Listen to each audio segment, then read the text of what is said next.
Soy Giovanni Sixia y estás viendo La habitación de Henry Spencer. .com. Dilo bien. Siempre me haces lo mismo. Sí, siempre te equivocas. Soy Giovanni Sixia y están viendo La habitación de Henry Spencer.com.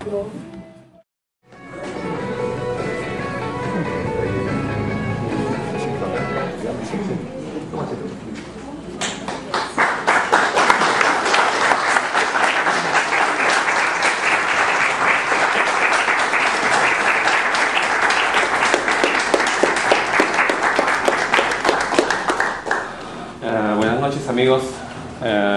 Mi nombre es Luis Ramos y de parte de Sin Encuentro queremos darles las gracias a todos por haber venido hoy día a ver una película que es particularmente importante para la cinematografía peruana, para nosotros, y que estamos encantados de poder presentarles, y más aún por la presencia de don Armando Robles Godoy.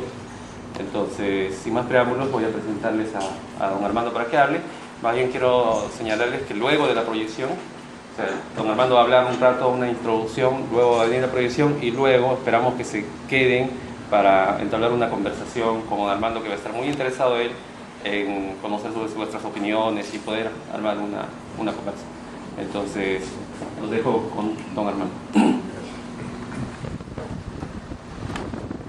Pero dicen que recordar es descubrir lo que verdaderamente ocurrió. Y este acontecimiento que está ocurriendo ahora, así pequeñito, tiene una historia muy larga, una historia de décadas. Comenzó en un momento en que yo no sabía que estaba comenzando. Ahora que lo recuerdo, sé lo que estaba haciendo cuando hice lo que hice. Hace muchos años, muchos, casi todos, para ustedes más que ustedes, por supuesto, no, mucho más. Todavía no estaba ni en proyecto. Inicié una etapa en mi vida que no sabía yo que iba a ser tan interesante, de colonización de la selva en pequeña escala. El gobierno de aquel entonces hizo una cosa por accidente, hizo una cosa buena y convocó a una especie de colonización pequeña de la selva por gente de la costa. Y entonces estábamos en esas. Yo acababa de dejar la actividad política en la que me metí muy fuertemente en esa época, con la candidatura de José Luis Bustamante Rivero para acabar con una serie de animales que sucedían tenazmente en la presidencia de Perú. Y después de eso sacaron a José Luis Bustamante Rivero con un golpe de Estado que le ocasionó su mismo ministro del gobierno, que era un general de cuyo nombre no quiero acordarme, con perdón de Cervantes. Y la cosa se puso muy fea. Entonces la gente, por otras razones que ahora, mi generación de esa época, que es la de ustedes ahora, era salir de acá, pero como digo, por razones distintas, ¿no? O sea, la atmósfera era tremenda. Cuando en eso descubrimos el asunto de la colonización de la selva, que hacía posible salir de acá sin salir de acá. Entonces comenzamos a hacer las averiguaciones. Toda esa historia está ficcionada y convertida en una película que se llama La Muralla Verde. Si ustedes la han visto, es simplemente una película hecha alrededor de ese acontecimiento. Entonces nos fuimos a la selva, comenzamos el plan de colonización, y entre las cosas que me comenzaron a ocurrir en la selva, yo había estudiado, por supuesto, literatura en la Universidad de San Marcos, y mi meta era ser escritor, lo cual no se oponía a esta aventura maravillosa, sobre todo para un escritor, cierto. Y entonces me puse a escribir. Y en cierta ocasión, que había ido un ingeniero de la estación experimental de Tingo María, que fue en la región del Guayaga,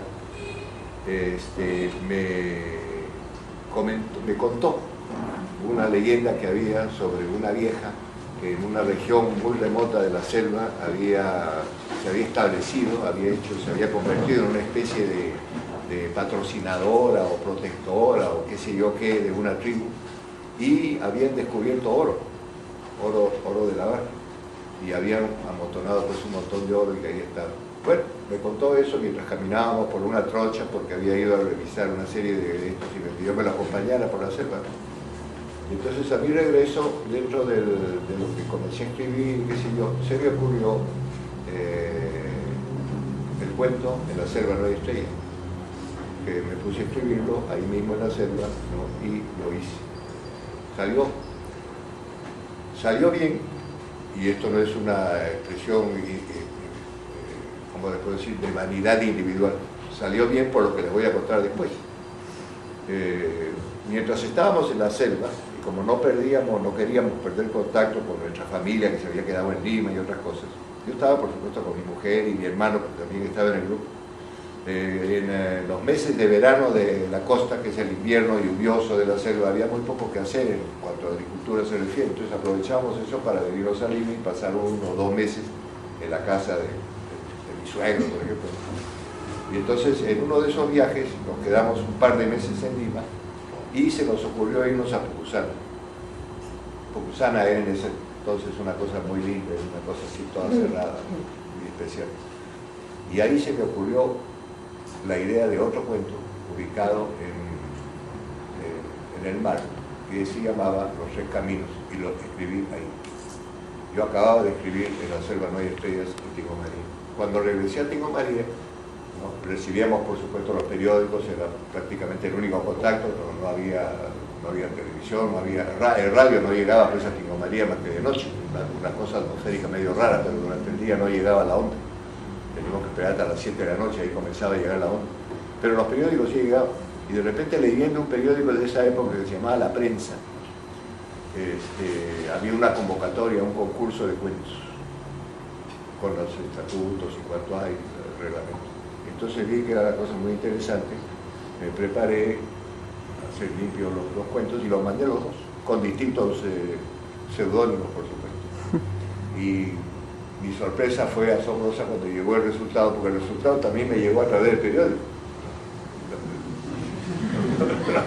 De repente voy, compro La Prensa al lado y me encuentro con mi fotografía y que no sé dónde la consiguieron. Yo en esa época no era nadie en el campo de cultura, ¿no? Y había ganado los 2 premios. El primer premio con Los 3 Caminos y el segundo premio con En la selva no hay estrellas.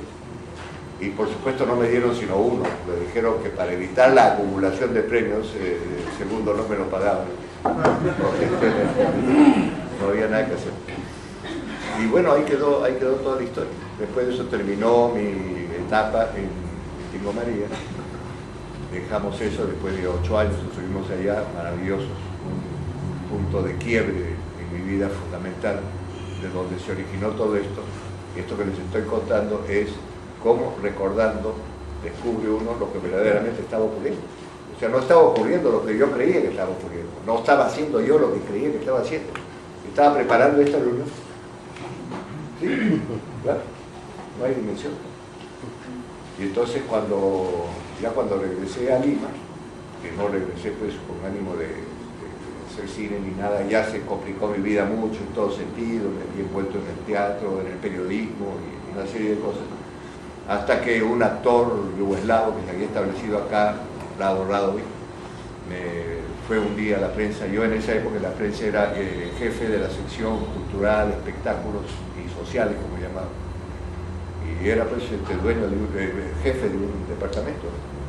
Y entre las cosas que yo escribía, me atreví a escribir la crítica de cine. Porque en esa época la crítica de cine en los periódicos se hacía por turno.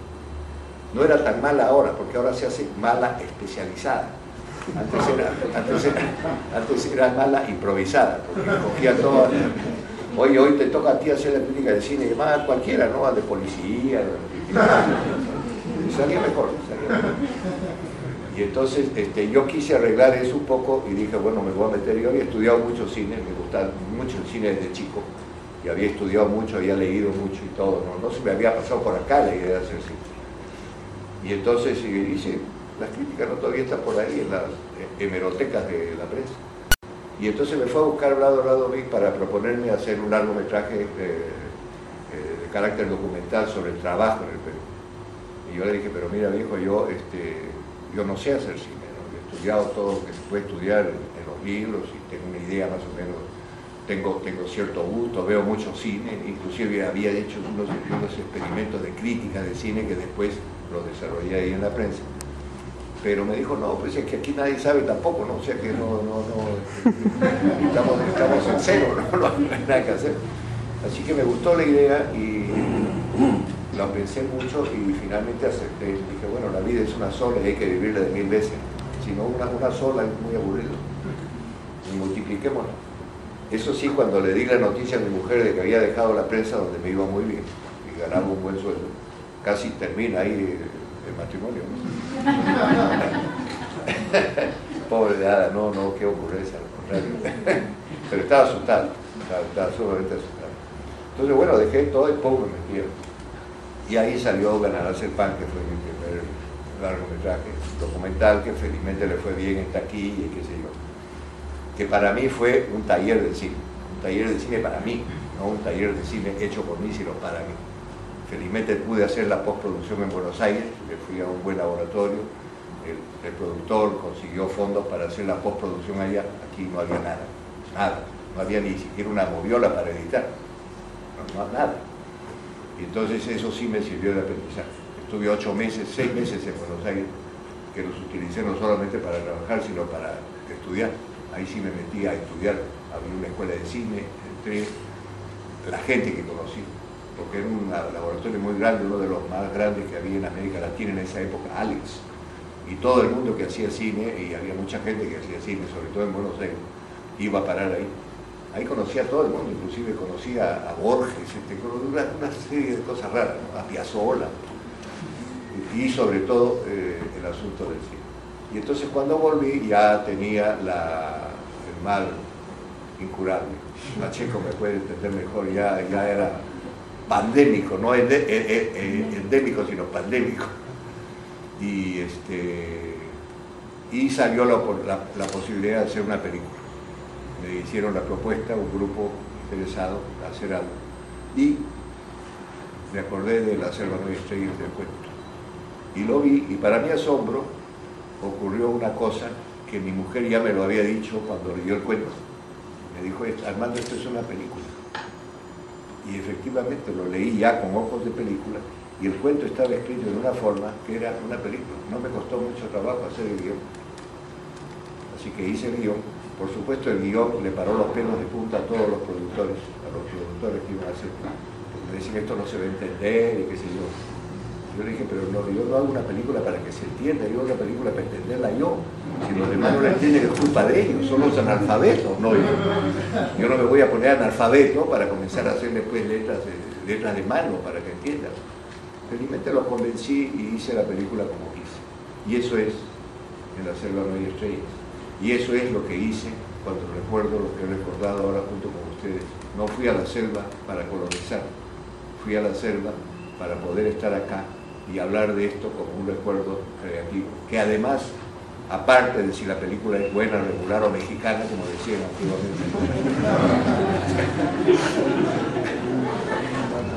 aparte de eso, la película tuvo una importancia decisiva, no solamente en relación conmigo, sino en relación con el cine peruano, porque como ganó el primer premio en el Festival de Moscú, que era pues un premiazo, lo sigue siendo, le dio estatura al cine, y entonces permitió que los pocos cineastas que habíamos en esa época lográramos acceso al gobierno para luchar por una legislación que finalmente salió, y que es originalmente la que ha dado nacimiento y hasta cierto punto duración a lo que hoy se llama cine peruano, con mucho optimismo, pero que efectivamente existe.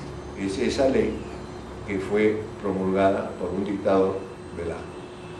Y muy simpático el tipo, eso sí lo reconozco, pero es un dictador de mierda, no quita que no sea simpático.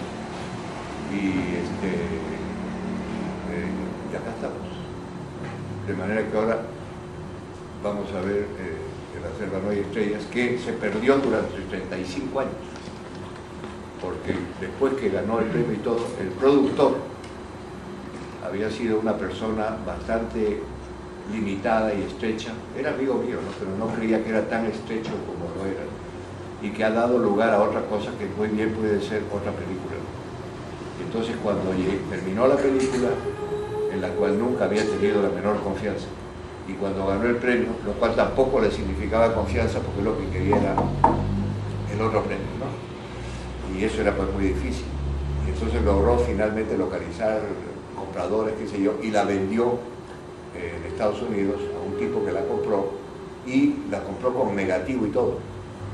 Así que se fue todo, no quedó acá ni una copia, nada. O sea, de repente me encontré con que ya no había, en la selva no hay estrella. Y en una ocasión en que fui a Nueva York, localicé el sitio donde estaba el tipo este, y fui a buscar a ver si podía sacar algo, ¿no? alguna cosa. Y me encontré con un tipo que era de película, y que lo que quería era hacer, como en la selva no hay estrellas, una película pornográfica añadiendo unos cuantos. No, si él no cree la cosa. Me dio tanta cólera que lo asusté. Le dije, mire, si usted hace eso, lo mando a la mierda, ¿no? Porque la película es mía, y se asustó el tipo y no hizo nada. Y la película desapareció y se acabó. Y pasaron los años, 35 años. Y de repente, de casualidad, de vez en cuando hacía algún esfuerzo yo para tratar de encontrarle en alguna parte, pero no había a dónde buscarlo. Y un día me encontré en una recepción en la embajada de Rusia, una de esas recepciones que hacen el día de países. Y entonces fui ahí y me encontré con una muchacha rusa que había sido alumna de mi taller. Y entonces ya me dijo, Armando, ¿qué pasa con la selva? Le conté todo esto. Y me dije, no, pero yo sé que en Rusia la siguen dando. La siguen dando. Inclusive han hecho copias en color y copias en blanco y negro. No sé por qué razón. Pero la siguen distribuyendo y la he visto en Moscú, de manera que está ahí con contacto. Traté de contactar, nada, no encontré nada. Hablé con el embajador imbécil. Pero por lo menos educado. Entonces, ahí quedó la cosa. Y de repente un día me llama una persona que yo no conocía y me dijo, el señor Robles, yo quisiera ponerme a su disposición porque sé que usted tiene dificultades con encontrar en la selva no hay estrellas, había oído todo esto. Y me dijo, yo tengo un amigo íntimo mío que trabaja en la embajada de Moscú. Y si usted me da los datos de la película y fechas y todo, yo estoy seguro que la va a encontrar. Y efectivamente lo hice y a la semana tenía el DVD que era espantoso, un DVD, pero llegó. Yo estaba, como se dice, cagándome de miedo de verlo, porque después de 35 años uno cambia, ¿no? Es decir, hasta encontrarse con la novia original cambia después de 35 años, de esto, ¿no? Pero no, pues, me gustó la cosa. Y ya después vino mi contacto con la gente de Josué Méndez y con este hombre que me salvó la vida, ¿no? Porque Lucho tiene una capacidad de agarrar a un muerto y ponerlo de pie. Entonces ha cambiado ha mejorado la tecnología, con la tecnología moderna ha quitado una serie, porque el original, el que vino, era no sé qué mal está la industria con la tecnología en Moscú, muy mala, ¿no? Un DVD bien mal hecho, ¿no? Y aquí estamos y es lo que vamos a ver. Después, si quieren ustedes, si tienen paciencia, podemos conversar. Yo encantado. Muchas gracias.